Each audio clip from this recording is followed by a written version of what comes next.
안녕하십니까. 박상인의 경제브릿지입니다. 박정희 개발체제가 한계에 도달한 이유와 그럼에도 불구하고 바뀌지 않는 이유에 대해서 앞선 동영상에서 설명을 드렸습니다. 재벌 중심의 경제 발전의 결과로 재벌로의 경제력 집중이 심화되고 재벌이 사실상 정치 엘리트가 되었습니다. 특히 정치 민주화가 이루어지고 금융 자율화가 이루어짐으로 인해서 정치권의 재벌에 대한 통제력은 급속히 약화되고 그에 반해서 재벌의 경제력 집중 심화는 재벌이 우리 정치, 경제, 사회 전반에 미칠 수 있는 영향력이 크게 확대되었기 때문입니다. 사실상의 정치 엘리트가 된 우리 재벌의 이해는 박정희 개발체제라는 구체제의 변경에 상충하는 상황에 직면했습니다. 이에 대해서는 향후에 좀 더 자세히 설명드리도록 하겠습니다. 재벌의 이해 상충에 의해 박정희 개발체제라는 구체제가 지속됨으로 인해서 현재 우리는 제조업 위기, 사회 양극화, 탄소 중립 이행이라는 세 가지 난제에 직면하고 있습니다. 이에 대하여 탈세계화와 미중 패권 전쟁으로 인한 글로벌 공급망의 재편이라는 대외적인 도전에도 직면하고 있습니다. 오늘은 이 중에서 제조업 위기에 대해서 말씀드리도록 하겠습니다.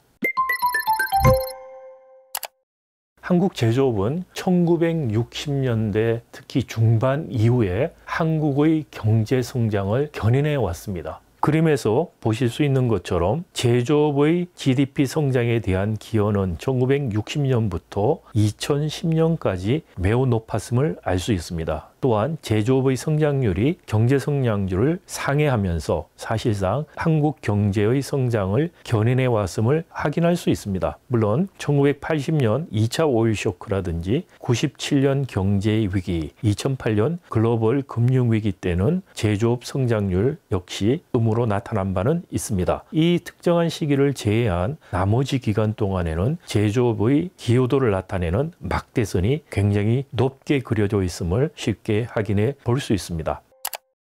그런데 2011년 이후에 한국 제조업의 경제 성장에 대한 기여도와 제조업의 성장률이 급격하게 축소되고 있습니다. 특히 제조업 성장률과 경제 성장률이 거의 같아지는, 즉 제조업이 한국 경제 성장을 견인하는 역할이 없어짐을 알 수 있습니다. 왜 이런 현상이 발생하고 있는 것일까요?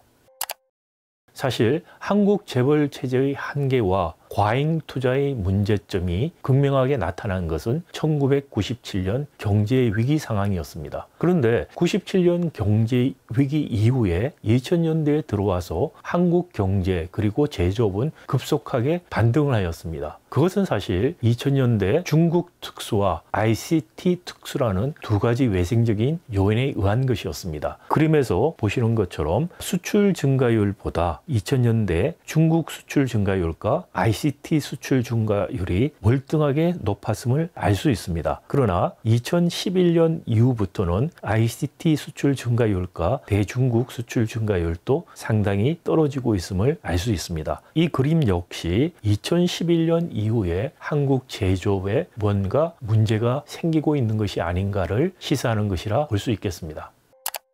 사실 2011년 이후에 한국 제조업의 위기 또는 문제를 나타내는 지표는 여러 가지가 있습니다. 제조업의 수익률을 보더라도 마찬가지 현상이 나타납니다. 또한 제조업의 경쟁력을 나타내는 무역특화 지수 역시 동일한 패턴을 보여주고 있습니다. 가장 눈에 띄는 변화는 바로 수출 증가율에 대한 상대적인 비교라고 할 수 있겠습니다. 그림에서 볼 수 있는 것처럼 1991년에서 2001년 10년간 그리고 2000년대 10년간 그리고 2011년에서 17년 7년 동안의 한국의 평균 수출 증가율과 OECD 국가의 평균 수출 증가율을 그린 것입니다. 90년대 마지막 10년을 보시면 한국의 수출 증가율이 OECD 평균의 2배에 육박함을 알 수 있습니다. 2000년대 초반 10년에 한국의 수출 증가율과 OECD의 수출 증가율은 모두 다소 감소했습니다. 그런데 한국의 수출 증가율은 상대적으로 볼 때 OECD 수출 증가율의 거의 2.5배에 육박했습니다. 그럼에도 불구하고 2011년부터 17년 7년의 자료를 보면 한국의 수출 증가율이 그야말로 급감함을 알 수 있습니다. OECD의 평균 수출 증가율보다도 오히려 낮아졌다는 것입니다.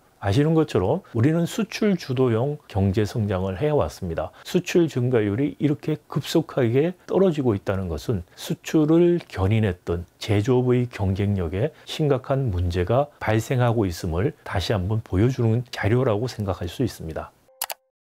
자, 그렇다면 2011년부터 일어나고 있는 이런 제조업의 위기는 과연 무엇에서 비롯되는 것일까요? 위기의 본질은 무엇일까요? 한마디로 말씀드리면 한국 제조업의 진화가 단절되었기 때문입니다. 앞선 동영상에서 박정희 개발 체제에서 경제 성장을 수출 주도형 성장 그리고 수출을 통한 산업의 고도화를 말씀드린 바 있습니다. 경공업에서 시작해서 중화학공업 그리고 R&D 숙련 노동 집중 산업으로의 진화 과정을 거쳤음을 말씀드렸습니다. 이런 진화 과정은 루카스가 이야기한 퀄리티 레더, 즉 산업 구조의 고도화를 통해서 이루어졌던 것입니다. 그런데 이런 산업 구조의 고도화가 97년 외환위기 이후에는 단절되기 시작했습니다. 2000년대 이런 단절이 두드러지게 지표에 나타나지 않았던 이유는 앞서 말씀드린 것처럼 중국의 특수 그리고 ICT 특수의 영향이 컸습니다. 2011년쯤에 ICT 특수와 중국 특수가 잦아든 시점에 비로소 제조업 위기의 현재화가 극명하게 나타나고 있는 것입니다. 한국 제조업은 1970년대 중화학공업 발전 계획 이후로 중화학공업 중심, 범용제 중심으로 발전해 왔습니다. 범용제 중심의 중화학공업 제품은 가격 경쟁력에 의지했고요. 공정 혁신에 의존해 왔습니다. 가격 경쟁력과 공정 혁신에 의존했던 범용제 생산의 이점이라는 것이 한국 경제가 발전하고 중국과 같은 개도국들이 쫓아옴으로 인해서 한계에 봉착했습니다. 이른바 한국 제조업이 넛크래커 또는 샌드위치 현상에 봉착한 것입니다.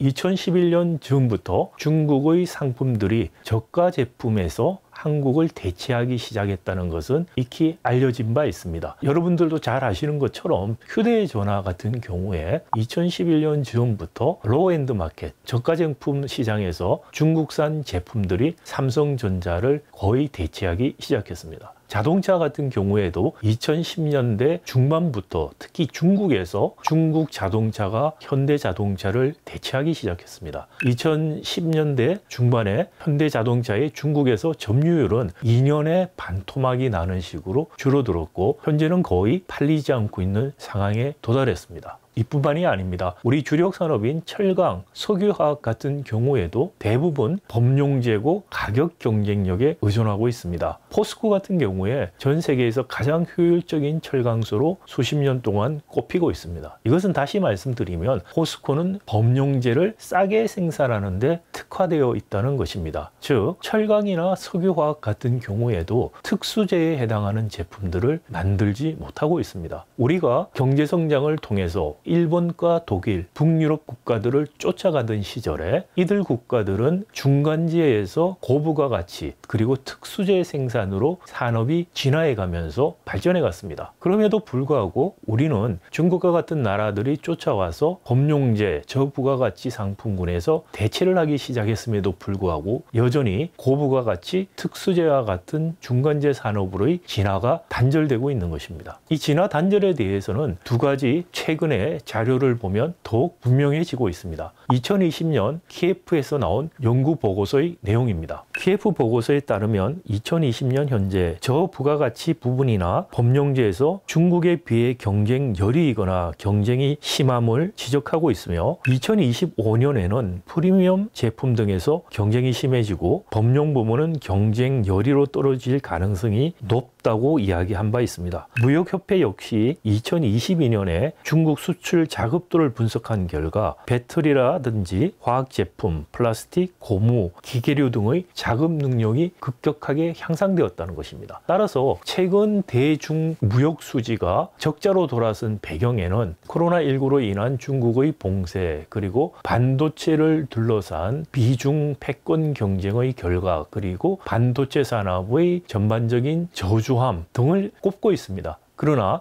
그 이면에는 구조적으로 중국이 2000년대에 한국으로부터 수입했던 중간재들을 대체하기 시작했다는 것입니다. 우리도 일본으로부터 수입하던 저부가가치를 대체할 때 일본은 고부가가치 중간재 산업으로 진화해 감으로 인해서 여전히 대일 무역에서 우리는 적자를 보고 있는 상황입니다. 근데 중국의 경우는 우리가 고부가가치 제품으로 진화하지 못함으로 인해서 흑자가 급속히 줄어들고 현재는 적자 상태에 빠져 있습니다.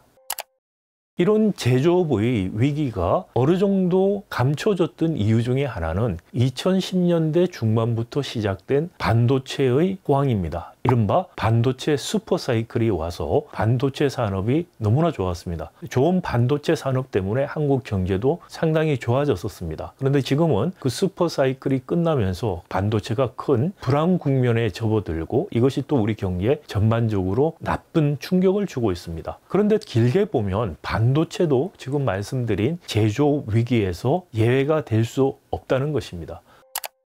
먼저 반도체 같은 경우에 소부장 산업의 국산화 또는 국내 소부장 산업의 경쟁력이 매우 저조합니다. 소부장 산업에서 한국의 점유율은 거의 10% 내외를 차지하고 있을 뿐입니다. 우리가 잘하고 있는 부분은 이른바 메모리 반도체 분야입니다. 삼성전자, 하이닉스가 메모리 반도체에서 세계 1, 2위를 다투고 있습니다. 그럼에도 불구하고 메모리 반도체는 기본적으로 범용제에 해당하는 것입니다. 한번 생산하면은 어디서나 쓸 수 있으나 이것이 특별한 용도의 고부가 가치로 쓰이는 이른바 시스템 반도체는 아니라는 것입니다. 삼성전자가 지난 수십 년간 시스템 반도체에서도 두각을 나타내기 위해서 노력했으나 커다란 성과를 보지 못하고 있습니다. 따라서 지금 같은 트렌드가 지속된다면 반도체도 그동안의 자동차, 그 이전에 있었던 철강, 석유화학, 기계류와 같은 우리 제조업의 진화 단절에 의한 대체 현상들을 회피할 수 어렵다는 문제에 직면하고 있는 것입니다. 따라서 메모리 반도체 역시 다른 범용제들처럼 시간이 지나면서 경쟁력을 점점 상실하면서 대체될 가능성을 배제하기 어렵다는 것이 엄연한 우리의 현실입니다. 이런 위기는 좀비 기업의 양상으로 나타나고 있습니다. 코로나가 터지기 이전인 2018년을 보더라도 상장 기업 7곳 중에서 한 곳이 3년 연속 영업이익으로 이자를 갚을 수 없는 한계 기업, 좀비 기업이었습니다. 또한 2018년 100대 상장 기업을 보더라도 절반 정도가 영업이익이 줄었거나 적자를 기록한 바가 있습니다. 제조업의 좀비 기업 양상은 은행과 금융권의 부실로도 이어지고 있습니다. 또한 한국이 그동안 투자를 굉장히 강조해서 일본이나 소유럽과 같은 그런 경로를 따르고 있다는 말씀을 앞동 영상에서 말씀드린 바 있습니다. 그런데 일본의 경우도 마찬가지로 과잉 투자가 더 이상 지속되지 못하는 시점에서 투자율마저 급속히 떨어지는 현상을 보인 바 있습니다. 우리도 지금 투자율이 다시 급속하게 떨어지는 그런 현상을 나타내고 있다는 점 역시 시사하는 바가 큽니다. 자, 그렇다면 이런 산업의 고도화의 실패, 진화의 단절이라는 제조업 위기가 도대체 왜 발생하고 있는 것일까요? 이것은 1997년 이후에 굳어진 한국의 재벌 중심의 전속 계약 관계라는 경제 구조에서 연유하고 있습니다. 예를 들어 보겠습니다. 97년 경제 위기 이후에 2000년대를 전후해서 자동차 산업은 현대차와 기아차가 합병을 하고 나머지 3개사가 외국계 자동차 회사에 팔리는 구조 변화를 경험합니다. 이 구조 변화 이후에 사실상 국내 자동차 시장은 현대 기아차 독점 체제가 굳어집니다. 매출액의 70에서 80%를 현대 기아차가 담당하게 된 것입니다. 사실상 국내 자동차 시장의 독점하는 부품 소재를 구매하는 시장에서의 수요 독점을 가져왔습니다. 현대 기아차가 사실상 수요 독점자가 된 것입니다. 이런 수요 독점 체계에서 현대차의 부품을 공급하는 부품 회사들은 이른바 전속 계약 관계에 맡기게 됩니다. 현대차가 온천기업이 되고 1차 벤더라고 하는 대기업 또는 중견기업들의 부품 회사가 있게 되고요. 그리고 2차 벤더라고 하는 중소 부품 회사들이 하나의 전속 계약 체계 속에서 경제 블록을 형성하게 됩니다. 이런 전속계약 체제와 재벌 대기업 중심의 경제 블록화는 자동차 시장뿐만이 아닌 전자 부분에서도 나타났습니다. 삼성전자를 중심으로 하는 경제 블록, LG전자를 중심으로 하는 경제 블록 같은 것이 나타나게 됩니다. 이런 전속 계약 관계 경제 블록이 형성이 되기 시작하면은 재벌 대기업들은 반복적인 구매를 통해서 부품업자들의 단가 구조를 파악하게 됩니다. 그러면 단가 우려치기를 하기 시작합니다. 단가 우려치기에 직면한 기업들이 새로운 기술 방식을 도입해서 원가를 절감하는 노력을 할 수가 있겠죠. 자, 이런 원가 절감 노력이 성공하면은 기술 탈취가 이루어졌습니다. 즉, 새로운 기술 방식을 보여달라고 요구하고 그것을 경쟁사업자에게도 공유함으로 인해서 경쟁사업자와 기술 혁신에 성공했던 기업들 동시에 단가를 후려치는 그런 관행이 이어졌습니다. 즉, 전속계약 관계 하에서 단가 우려치기와 기술 탈취가 이루어지게 되었습니다. 이를 통해서 원청 재벌 대기업들은 가격 경쟁력을 확보할 수가 있었습니다. 그러나 이런 가격 경쟁력 확보의 대가는 중소 중견기업들, 부품 소재 기업들의 혁신에 대한 유인을 말살하는 것이었습니다. 이들 기업들은 혁신할 유인도, 여력도 없어지면서 결국은 고만고만한 제품을 값싸게 만드는 경쟁으로 내몰리게 되는 것입니다. 이것이 중간재 산업에서 산업의 진화, 고도화가 단절되는 근본적인 이유라고 할 수가 있겠습니다. 사실 이런 전속계약 관계가 생산성 향상과 혁신에 부정적인 영향을 준다는 것은 미국의 예에서 이미 나타난 바가 있습니다.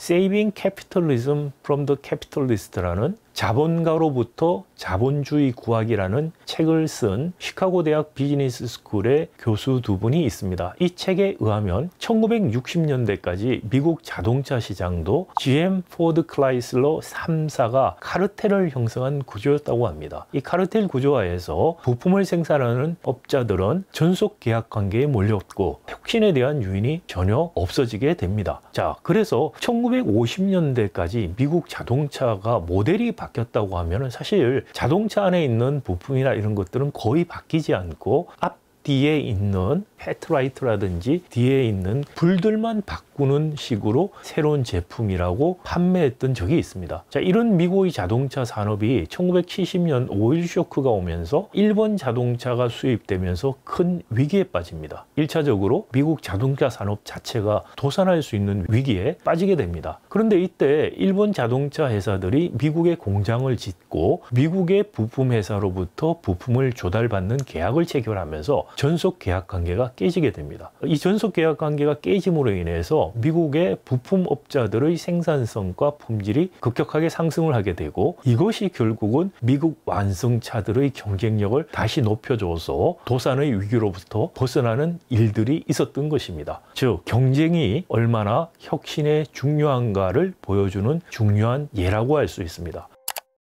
현재 우리 재벌 체제에서 전속 계약 관계는 부품 소재를 공급하는 기업들 간의 경쟁을 말살하고 있습니다. 또한 그 전속 계약 체제 안에 있을 때 단가 우려치기와 기술 탈취로 인해서 혁신할 유인조차 사라지게 됩니다. 이것이 우리 중간재 산업 고도화가 이루어지지 않은 가장 근본적인 이유라고 할 수 있습니다. 이런 단가 우려치기로 경쟁력을 유지하게 되는 재벌 대기업 같은 경우에 스스로 혁신할 유인조차 줄어들게 됩니다. 2016년 기준으로 현대차와 폭스바겐의 매출액 대비 R&D 지출을 보면은 현대자동차가 폭스바겐에 비해서 절반도 안 되는 R&D 지출을 했음을 알 수 있습니다. 즉, 손쉬운 가격 경쟁력이 현대자동차 스스로가 품질을 향상시키고 혁신하려는 노력에 오히려 독이 되었다는 것입니다.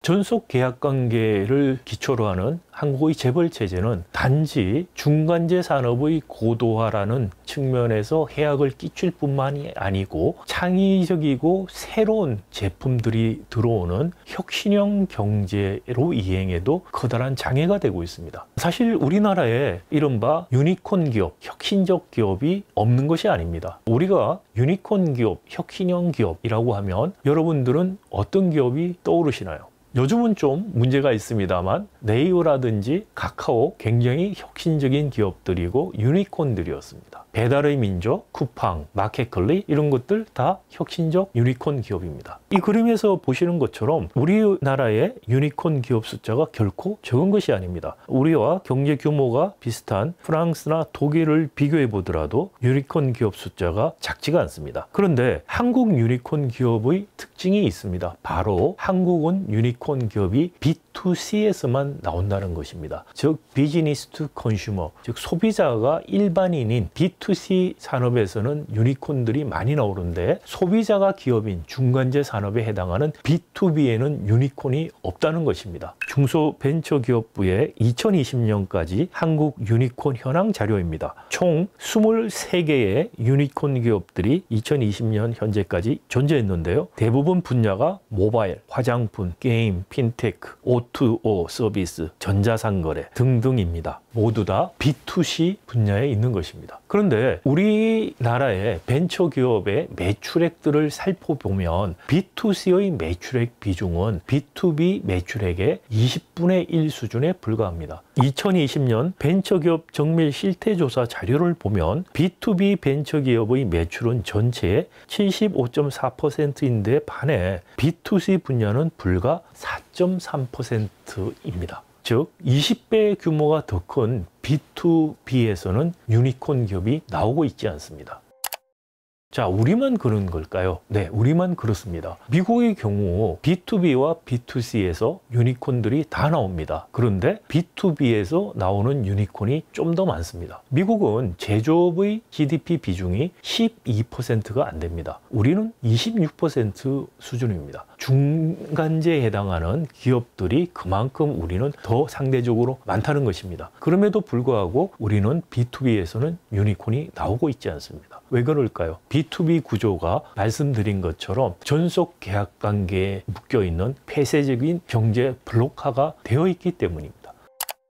앞서 슈페르트주의 성장 이론에서 제가 설명드린 것처럼 혁신이 가능하기 위해서는 기회와 유인이 있어야 됩니다. 경제 블록화가 되어 있는 전속 계약 관계에서는 이 경제 블록, 전속 계약 관계에 들어가지 못한 기업들에게는 아예 도전할 기회조차 봉쇄되어 있습니다. 블록 안에 있는 기업들은 혁신할 유인을 상실하고 있습니다. 기술 탈취와 단가 후려치기 때문입니다. 이 구조를 바꿔주지 않으면 혁신적인 기업, 혁신형 경제로의 이행은 사실상 불가능합니다. 어떤 분들은 우리 B2B에서도 유니콘은 아니지만 새로운 도전 기업들이 나온 사례가 있지 않냐는 말씀을 하십니다. 물론 있습니다. 최근 같은 경우에 배터리 분야들입니다. LG라든지 또는 새로운 회사도 있고 또 포스코 같은 경우도 잘하고 있습니다. 자, LG나 포스코 한번 생각을 해보시면요. 대기업 집단 중에서도 새로운 사업 분야로 적극적으로 모색을 해야 될 필요가 있었던 기업 집단입니다. 그리고 전기 자동차라는 것은 기득권 기업이 없는 아주 도전할 수 있는 열린 시장이었기 때문에 배터리 분야에 새로운 기업들이 많이 들어올 수 있었다. 기회와